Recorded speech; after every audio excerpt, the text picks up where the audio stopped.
مشرق وسطی میں جاری جنگ کی علاقائی استحکام اور عالمی بحری تجارت پر انتہائی سنگین منفی اثرات مرتب ہونا شروع ہو چکے ہیں۔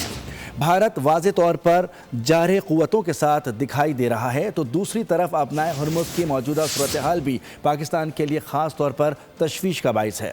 پاکستان نیوی اپنے بحری تجارتی راستوں اور ایریا آف آپریشنز کو کھلا اور محفوظ رکھنے کے لیے خاص طور پر متحرک ہو چکی ہے۔ سلمان علی کی رپورٹ دیکھیے۔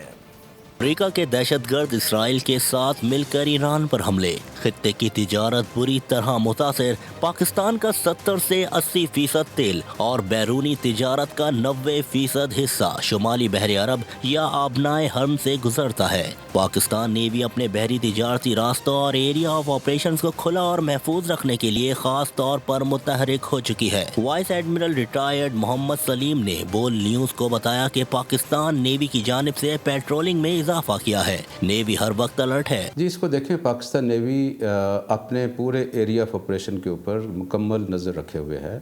ہمارے جو روٹین پیٹرول سے زیادہ پیٹرولز ہو رہے ہیں، جس جگہ پہ پاکستان رسپانسبل ہے آرڈر ایٹ سی مینٹین کرنے کے لیے، ان جگہوں پہ پاکستان نیوی اپنا یہ کردار بخوبی نبھا رہی ہے۔ پاکستان کی کوشش ہے سعودی عرب کے یمبو ٹرمینل سے بحر احمر اور باب المندب کے متبادل راستے خام تیل کی درآمد جاری رکھی جا سکے۔ سعودی عرب نے ان کی جو آئل پروڈیوسنگ فیسلٹی ہے راست نورا، یہاں سے ایسٹ ویسٹ ایک پائپ لائن بچھائی ہے جو اس فیسلٹی کا جو آئل ہے وہ ٹرانسپورٹ کرتی ہے بحیرہ احمر کے اندر، جس کو ہم ریڈ سی کہتے ہیں۔ اگر ہم سعودیہ کی بات کریں تو وہ تقریباً 1/10 یا اس کو کہہ لیں صرف 10% وہ آئل اس پائپ لائن کے ذریعے وہاں سے ٹرانسپورٹ کر سکتا ہے۔ پاکستان کی پوری کوشش ہے کہ سیاسی اور سفارتی راستوں سے مشرق وسطی میں جاری کشیدگی، بالخصوص ایران اور عرب ممالک کے درمیان تناؤ کم کیا جا سکے۔